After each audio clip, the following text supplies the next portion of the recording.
야, 여러분, 제가 삼성 스토어 홍대점에서 이 갤럭시 S25 엣지 아이스블루 색상을 1호로 사전 예약을 하고 왔거든요. 그래서 오늘 갤럭시 S25 엣지를 수령을 받았습니다. 그래서 오늘 영상에서는 이 갤럭시 S25 엣지를 같이 언박싱을 해보면서 제가 왜 갤럭시 S23 울트라에서 S25 엣지로 핸드폰을 바꾸게 됐는지, 그 다음에 휴대폰을 바꿨을 때 어떤 거를 해야 되는지 같이 한번 알아보도록 하겠습니다. 안녕하세요. IT는 테킷 이슈랭입니다. 여러분, 제가 갤럭시 S25 엣지를 오늘 수령을 해가지고 바로 가져왔습니다. 그래서 지금 보시면은 봉인실도 지금 안 뜯어져 있는 상태인데요. 원래는 제가 이 갤럭시 S23 울트라를 사용을 하고 있었거든요. 그래서 이 갤럭시 S23 울트라에서 S25 엣지로 바꾸게 됐습니다. 거의 한 2년에서 2년 반 정도는 쓴 것 같아요. 근데 왜 바꾸신 거예요? 뭐 여러분도 아시겠지만 저희 채널이 일단 IT 채널이다 보니까 남들보다 그래도 빠르게 S25 엣지를 만져볼 수가 있었단 말이에요. 뭐 삼성에서는 뭐 5.8mm, 5.8mm 해가지고 엄청 얇다고 하는데 솔직히 좀 그 수치만 들었을 때는 저도 잘 몰랐어요. 근데 막상 핸드폰을 이제 삼성 거를 대여를 받아서 만져보니까 와, 이게 엄청 얇은 거예요. 그다음에 들었을 때 무게도 이게 163g인가 그러거든요. 이게 화면 크기가 S25 플러스랑 거의 비슷한데 163g이니까 체감되는 무게가 너무 가벼워가지고 사실 제가 이 갤럭시 S23 울트라를 못 바꾼 이유 중에 하나도 그립감이긴 했어요. S23 울트라에서 S24 울트라로 넘어갈 때 여기 이 엣지 디스플레이가 사라졌거든요. 근데 저는 이 엣지 디스플레이가 딱 이렇게 잡았을 때 그립감이 너무 좋아가지고 그래서 못 바꾸고 있었는데 S25 엣지를 만져보니까 와, 이거다, 진짜 내 다음 폰은 이거다 해가지고 바로 그냥 사전 예약 당일날 삼성 스토어 홍대점 가가지고 바로 그냥 카드 결제하고 왔습니다. 그럼 계속 갤럭시만 사용하신 이유가 있으세요? 사실 제가 옛날에 업무폰으로 아이폰을 잠깐 사용한 적이 있어요. 메인폰은 그래도 갤럭시였거든요. 그래서 제가 갤럭시만 사용한 이유가 첫 번째는 삼성페이입니다. 저도 애플페이 나오고 나서 애플페이 등록해서 그걸로 뭐 일본 여행도 가고 많이 그랬었거든요. 그래도 아직은 한국에서는 NFC 결제가 안 되는 데가 많잖아요. 그래서 계속해서 삼성페이를 쓰고 있는 것 같고, 물론 애플도 이제 아이클라우드 올려가지고 링크 공유 이런 게 있는데 삼성도 이제 퀵쉐어라고 해서 타사 간의 파일 전송도 되게 간편하고 QR만 찍어도 파일 전송이 되니까요. 그 다음에 또 갤럭시는 간락이라고 불리는 굴락이 있잖아요. 그래서 뭐 굴락으로 여러 가지 커스텀도 가능하고, 아무튼 그래서 정리를 하면은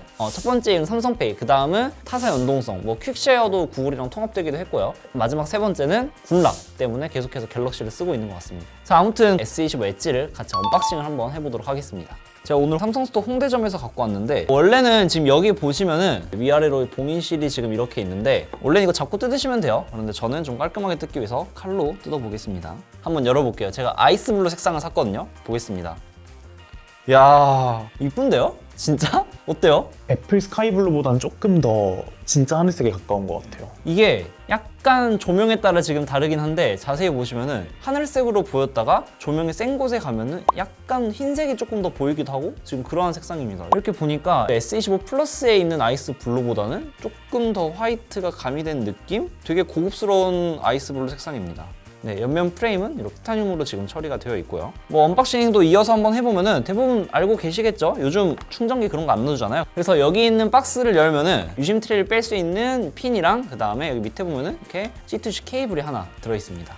야, 진짜 이뻐요, 이뻐. 색깔이. 물론 삼성 스토어에서도 그때 봤거든요. 근데 솔직히 이게 삼성 직원분이 이걸 보실지 모르겠지만 삼성 스토어 좀 조명 좀 바꾸세요. 밖에서 보니까 훨씬 더 이뻐요, 진짜 색상이. 거기는 약간 노란기가 보였는데 여기서 보니까 이게 아이스블루지 하는 색깔? 색상은 그걸로 고르신 이유가 있으세요? 일단 이번에 S25 엣지가 티타늄 제트 블랙, 티타늄 실버, 그 다음에 티타늄 아이스 블루 이렇게 있었잖아요. 일단은 블랙은 바로 제외를 했어요. 그 이유가 제가 갤럭시 S23도 지금 계속해서 한 2년 넘게 블랙을 쓰기도 했고, 그래서 뭔가 블랙은 물론 유행은 안 타긴 하지만 뭔가 재미가 없는 거예요. 그래서 조금 다른 색상으로 하고 싶어서 실버 아니면 아이스 블루 했는데 실버는 약간 노티가 나요. 제가 보기에는. 물론 실버가 나쁘다는 건 아닙니다, 여러분. 실버가 나쁘다는 건 아닌데 제 개인적인 견해로는 제가 생각했을 때는 실버가 조금 나중에 질릴 것 같기도 하고, 그래서 그나마 좀 무난무난하고 이쁜 아이스 블루를 선택을 했습니다. 그럼 혹시 폰 새로 산 다음에 가장 먼저 해야 될 게 있나요? 다른 유튜버 분들이 아마 잘 설명을 해주실 거긴 한데 가장 먼저 일단은 외관 체크, 뭐 불량이 있는지 없는지. 지금 저희도 영상을 이렇게 찍고 있잖아요. 간혹 가다가 삼성이 QC가 불량일 때가 있어요. 버즈도 그러기도 했고, 아무튼 QC가 불량인 적이 많아서 바로 뜯자마자 외관 체크를 한번 해주시면 좋고, 그 다음에 외관 체크가 끝났다 그러면은 바로 이제 보험 가입을 하죠. 이게 애플에는 애플케어 플러스가 있듯이 삼성에도 삼성케어 플러스가 있어요. 혹시 모를 위험 부담을 줄이기 위해서 삼성케어 플러스를 가입을 해주고, 그 다음에 이건 진짜 많이들 모르시는데 또 저는 통신사 보험을 이중으로 이중으로 가입을 합니다. 이게 통신사보험 이중으로 가입하면 뭐가 좋을까요? 보험금을 2배로 주나요? 아, 2배로 주면 안 되죠. 그럼 돈을 버는 건 그건 안 되고, 이게 24년 1월쯤이었을 거예요. 금감원에서 뭐라 했냐면은 이거 고객에게 자기부담금 이중부과하면 안 된다. 삼성케어 플러스에서 이미 자기부담금을 냈으니까 이거를 가지고 너네들이 알아서 나눠 가져라 했거든요. 그래가지고 이게 삼성케어 플러스 또는 애플케어 플러스랑 통신사보험을 둘 다 가입을 하면은 실질적으로 여러분들 수리했을 때 나가는 돈이 하나도 없어요. 이게 진짜 많이들 모르시거든요. 그리고 자급제도 통신사보험 가입됩니다. 그래서 요약을 하면은 저는 첫 번째 외관 체크를 하고, 두 번째 삼성케어 플러스랑 통신사보험을 가입을 합니다. 이게 생각보다 커요.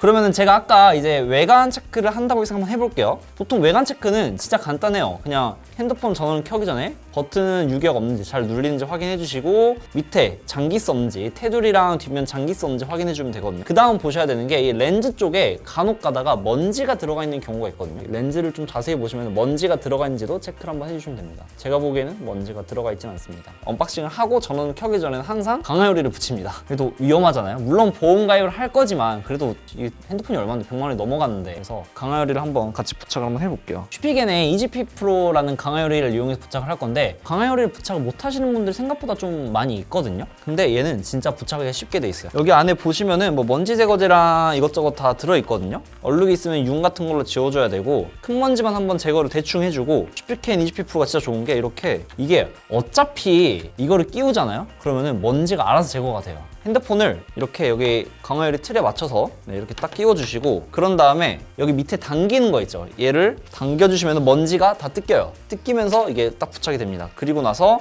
여기 있는 거를 슬라이드로 이렇게 뭐 한 번, 두 번 정도 눌러주시면 이렇게 강화요리 부착이 끝납니다. 여기 또 뭐라 써져 있잖아요. 이게 무슨 소리냐면은, 아직 저는 핸드폰을 안 켜서 상관이 없는데 강화요리를 부착을 하면 보통 지문인식이 안 된다 이러시는 분들이 많거든요. 원래는 강화요리를 부착을 하고 나서 지문인식을 새롭게 등록을 해줘야지 이게 인식률이 훨씬 더 잘 됩니다. 그래서 강화요리 부착하신 분들은 꼭 지문인식을 새롭게 해주시고요. 자, 그래서 오늘은 이렇게 이 갤럭시 S25 엣지 아이스블루 색상을 간단하게 이제 언박싱을 한번 해보면서, 제가 이 갤럭시 S23 울트라에서 S25 엣지로 왜 바꾸게 되는지를 한번 같이 살펴봤는데요. 갤럭시 S25 엣지는 제가 조금 더 실사용을 해보고 나서 상세 리뷰를 해드릴 테니까, 혹시 이 갤럭시 S25 엣지에 대해서 궁금하신 점이 있으면 댓글 남겨주시고요. 아무튼 다음에도 이런 최신 전자기기나 아니면 신기한 제품, 흥미로운 소식이 있으면 또 찾아올 약속을 드리면서 구독과 좋아요를 간절히 부탁드리며 오늘 영상을 마치겠습니다. 끝!